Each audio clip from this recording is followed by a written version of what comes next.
Hey guys, I wanted to make a very quick video on how I embroider on denim. So I found this denim jacket. Anyway, it is a very blank slate. So we're gonna have some fun with it. For this project, I'm gonna be using this really cool turtle that I found on urbanthreads.com. So I will link that below if you wanna check that one out. So this tool is designed really for t-shirts. And if you had a t-shirt, you would lay this up by the collar of the t-shirt and it would help you determine where the center of your t-shirt is to make a design. For this case, what I'm going to do is pull this down a little bit and have the arrow where I want the top of my design to hit on the back of my jacket. And then I'm just centering and just measure and put a line right there in the center.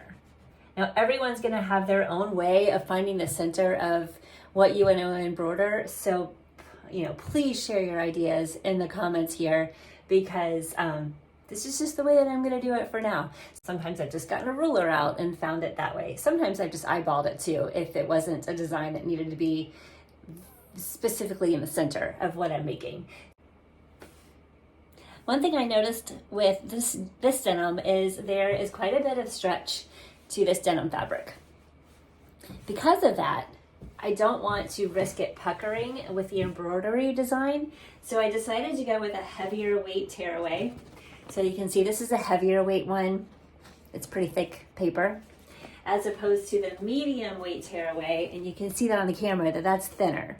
So I think that the heavier weight is going to be the way to go because I don't want any puckers in my embroidery design. Another option might be to float that on a sticky back tearaway.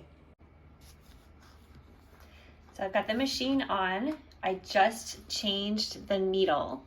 And fortunately with this Brother PE 800, it does have the automatic needle threader, which is so helpful. I really am happy about that. So this is what it looks like. So when you first turn it on, this is what you're gonna see. And there are several built-in Brother designs that are really actually pretty cute. So I downloaded my purchased design and saved it to a flash drive. So with the PE 800, it's got a flash drive that you can save your designs to. It's not a wireless machine.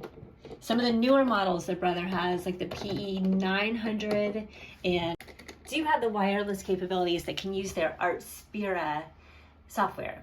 And then when you buy a design and you save it on your flash drive and put your flash drive into the machine, then you're going to click on this button and all of the designs that you have on your flash drive will show up. This turtle. So this is what the picture looks like when you see it on the screen. You can make it bigger or make it smaller up to the limitations of the design. When you think you're ready to embroider, then you would hit end, edit, and end.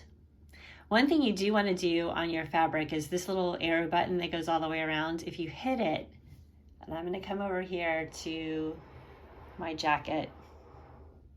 If you hit that button, it's going to just move the needle around to show you the area that's going to be embroidered and the size. So that way you can double check and make sure you've got it in the middle and then you've got the design where you want to have it. So I'm going to hit that. And once I'm happy where that design is going to hit, so that's when, if you're not happy with it, you can move it around. But once I'm happy with where the design is going to hit, I can hit OK, and then I can hit embroider. And it's going to tell me how many minutes for each spool of thread. Now on this screen, the thread colors might not always be matching up with what when you download the design from urbanthreads.com, it's going to give you a color change chart. Brother it's not always going to match because this says pink, it might not necessarily be pink. If it is something that you just want to be creative and make your own color scheme with, then by all means do that. It doesn't matter. So I am going to start with this teal color And I'm strictly going to use colors that I know are going to show up pretty good on the denim. So I probably wouldn't use blue when something says blue, but it does tell you, okay, the first thread is going to be 4 minutes and it's going to be doing this part of the turtle. So basically, when you're ready to go, you can drop your presser foot. The lever's back there. Just drop your presser foot. And so then you've got your green button, so it tells you everything is good to go.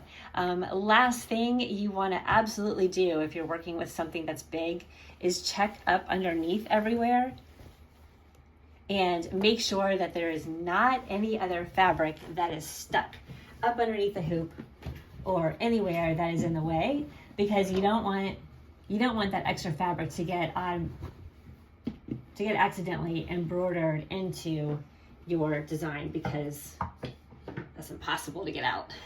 So I'm going to go ahead and hit the green button because I think that I'm ready to go.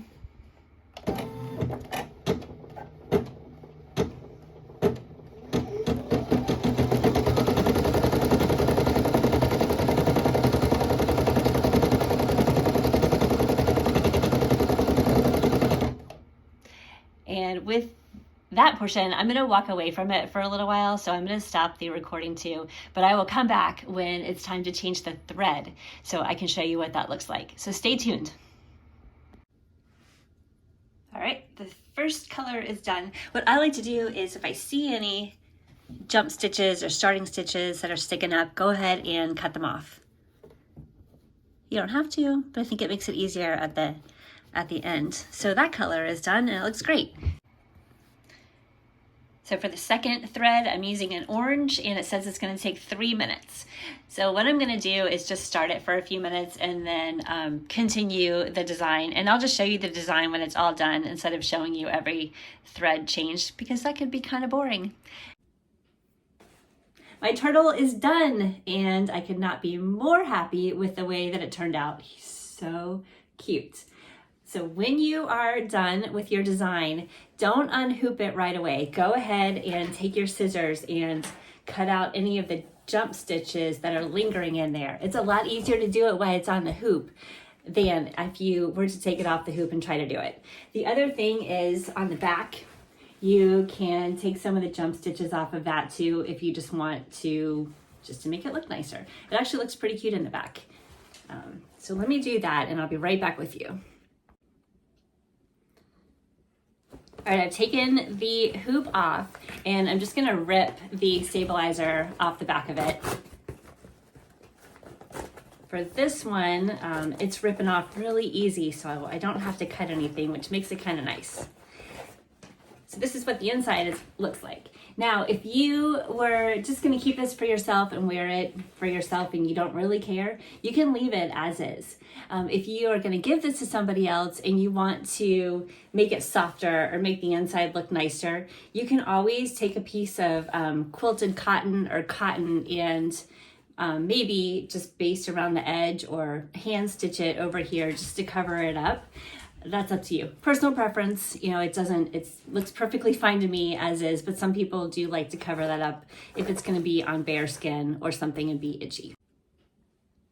This jacket still has a lot of empty spaces around it, so I'm probably gonna be adding some more embroidery designs, maybe some flowers or something up here, maybe something on the other side. I don't know. There's a lot of room left, so I'm still gonna work with this jacket before it's ready to wear. But I at least wanted to give you an introduction to the Brother PE series embroidery machine and show you around a little bit and give you some tips on embroidering on denim. It can be really fun. It can be addicting too, so watch out for that. But with that, happy sewing and I'll catch you next time.